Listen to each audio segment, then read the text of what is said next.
Dumelang, Sanbonani, Absheni, Da, Lochani. Here's what happened on Muvhango, 18 December 2020. Boma Cindy told the family that reporting the matter to the police was a mistake, and Susan told her that they were desperate. Paul is nowhere to be found. Nehesha came to question the chief and asked if they had domestic issues. Boma Cindy defended her son and said he would never do that. Nehesha asked Bafuyi to speak with him in private, and Azwendini said he must say whatever he wants to say in front of his family.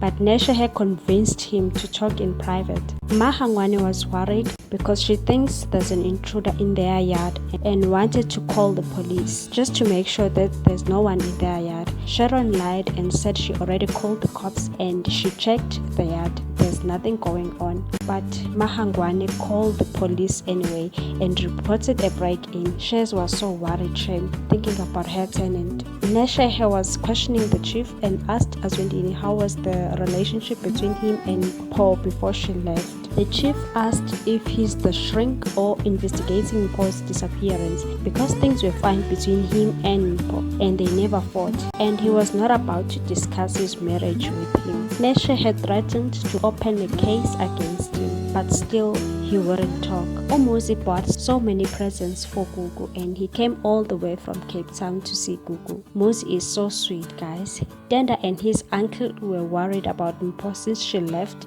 and no one knows where she is. The uncle said for now it's good because the reporters haven't written anything in the newspapers. Denda said that would be a good idea if this can come out so that people will see how evil is Azwendini. His uncle said they should stop fighting because Mpo left because they were fighting for her. Denda called his PI so that he can speed up the process in finding Mpo. The police came to Mahangwane's house and found nothing, and Mahangwane was so angry because they thought she was losing her mind, and then she chased them away because they couldn't even help her. Umuzi came to check up on Ugu at work and asked her to have a dinner with her, and the lady agreed. Boma Cindy and Suzanne were worried about the chief because the police think that he's guilty. Not so long ago, he wanted to kill Denda and he strangled Mpo to the point where she almost lost her life. Suzanne was confused and said the chief has really changed and doesn't know what to think anymore. Gugu and Imani were having lunch and Gugu was very tense and told Imani that Muzi caught her off guard. He should have called. Imani said she should be happy. Muzi is such a good man.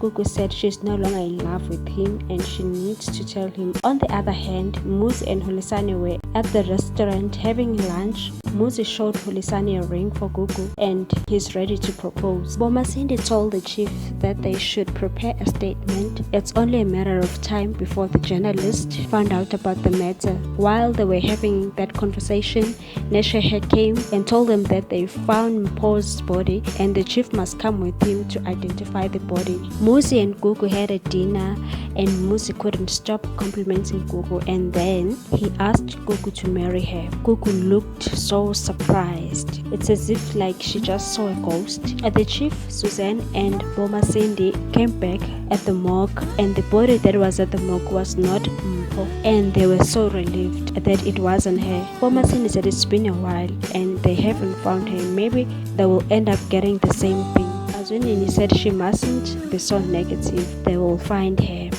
Thank you so much for watching. Please do not forget to subscribe and hit that notification bell so that you can get more videos on this channel. Thank you. 105 Online Channel loves you. Bye, good people.